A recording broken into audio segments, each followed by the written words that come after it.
السلام عليكم، نتمنى تكونوا بخير وعلى خير وفي احسن الاحوال ان شاء الله.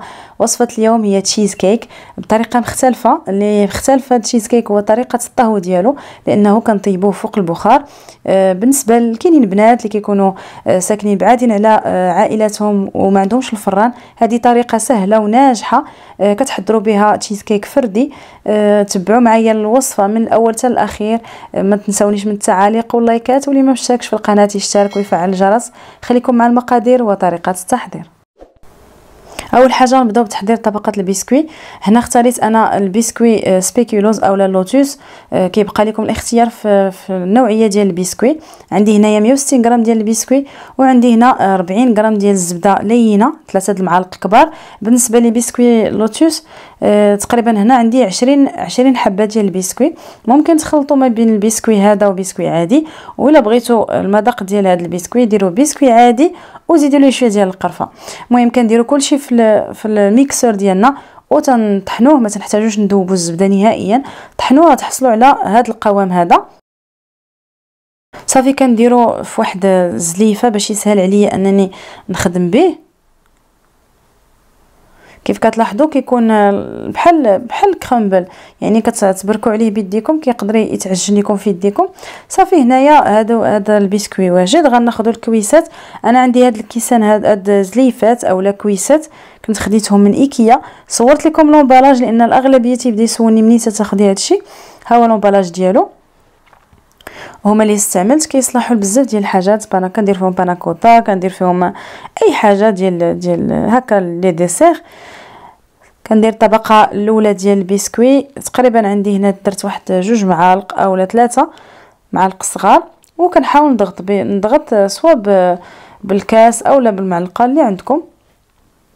صافي حتى تكون عندنا طبقه مقاده، وكنكملوا الكميه كامله ونديروهم نحتفظوا بهم في الثلاجه باش كيشدوا في راسهم، بيد ما نوجدوا حنايا الطبقات ديال الفخوماج. وهاد الكميه اللي غنشارك معكم اليوم غتخرج ليا 6 ديال لي تشيز كيك اللي صغار، ما صغارش بزاف، راهما شويه متوسطين. بالنسبه للكريمه ديال الفخوماج غنحتاج هنا واحد العلبه ديال الفخوماج. هذا اختاريت انا هاد لا مارك جيرفي. وغناخذ واحد بيرلي. انا درت هنا بالسكر هو اللي كان عندي، الا عندكم ديروا حتى بدون سكر. بالنسبه لهاد الفخوماج انا درت هاد الماركه، كاينين ماركات بزاف، والعلبه فيها 170 غرام. غنحتاج ايضا واحد العلبه ديال لا كريم فريش 150 غرام في العلبه. اختاروا النوعيات اللي عندكم. بالنسبه للبيري غنحتاج وحده ومعلقه كبيره. وغنحتاجوا هنا 2 ديال البيضات. غنحلي تشيز كيك بحليب مركز محلى. الا ما عندكمش ديروا السكر عادي، تقريبا واحد 4 كاس. وعندي هنا السكر فاني ومعلقه كبيره ديال عصير الحامض. غندير كلشي في البول. هنا غندير الفخوماج. بالنسبه للفرماج ممكن ديروا حتى جبلي، كاين بزاف ديال الانواع دابا. غندير العلبه ديال بيرلي، وهنا راه زدت مازال واحد المعلقه كبيره ديال بيرلي. انا كلشي غنخليه لكم في صندوق الوصف. نضيفوا الكريمه.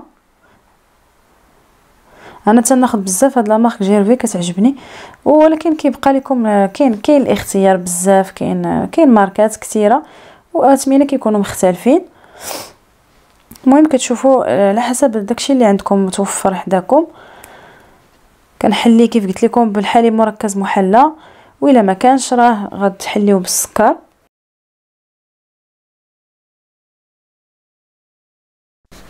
غنضيفو كيس ديال السكر الفاني اولا الفانيلا السائله، وغنختمو بالعصير ديال الحامض والبيض. كلشي كنديروه في الميكسور، يعني ما كاينش ترتيب لا والو. كنسدو عليه وكنطحنوه، غير هو ما نفوتوش فيه المده ديال الطحن ديالو، ما نفوتوش فيها دقيقه. انا هنا استعملت الترموميكس اللي عنده راه غيدير دقيقه ويدير لا فيتاس 5. صافي هنا حصلنا على الكريمه ديالنا كتكون ملساء. ونسيت ما شرط على واحد الحاجه اللي هي ان الكريمه والفخوماج والبيض كلشي يكون بدرجه حراره المطبخ. الا كان بارد غادي يكون في لاكريم ديالكم حبيبات ديال الفرomاج اللي ما كتطحنش دغيا. يعني خليو كلشي فوق سطح العمل قبل ما تبداو تخدموا التشيز كيك ديالكم. صافي كنجبدوا الكويسات من الثلاجه وكنضيفوا كميه ديال الفرomاج، الكريمه ديال الفرomاج، ونخليو واحد ما نعمروش حتى الفوق باش نخليو فين نديرو، سواء نديرو كولي ديال الفواكه الحمراء كيف درت، سواء نديرو داك السبيكولوز اللي كنكونوا ذوبنا، داك عجينه السبيكولوز، ممكن نديرو كراميل اي حاجه. صافي هنا ملي ساليت الكميه كامله كل كويسه كنغطيها بالفيلم اليمونتير بهذا البلاستيك الغذائي، كنحاولوا نسدوا عليهم مزيان ونزمتوهم.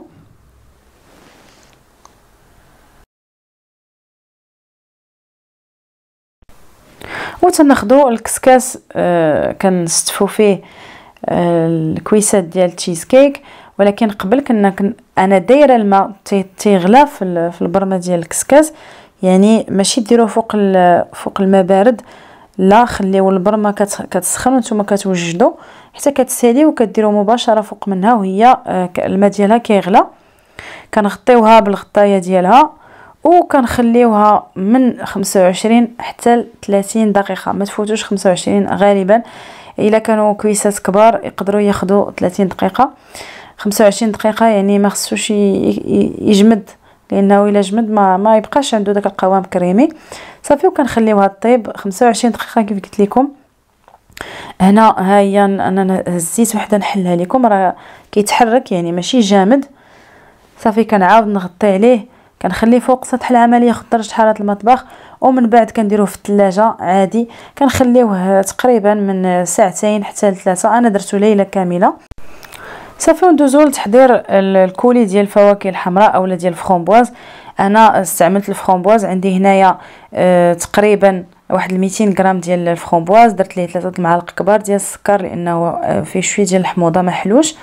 وكندير واحد العصيره ديال الحامض ما نكثرش، كنديروه فوق واحد النار المتوسطه وكنخليوه يغلى، وحنا كنحركوه مره حتى كيوجد لينا الكولي.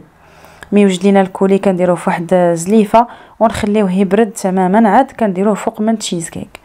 هنا الغد ليه برد ليا تشيز كيك وبردات ليا هذا الكولي، وتنديرو الى اللي كيبغي الكولي يجي جامد من الفوق منه يضيف ليه واحد نص ورقه ديال الجيلاتين. ملي يكون زعما ملي كنحيدوه من البوطه مباشره. اما انا كنبغيه بحال هكذا، يعني كيجيني بحال باناكوتا، كيجي جاري، يعني كناكلو ما جامدش الطبقه الفوقانيه. كيبقى لكم الاختيار.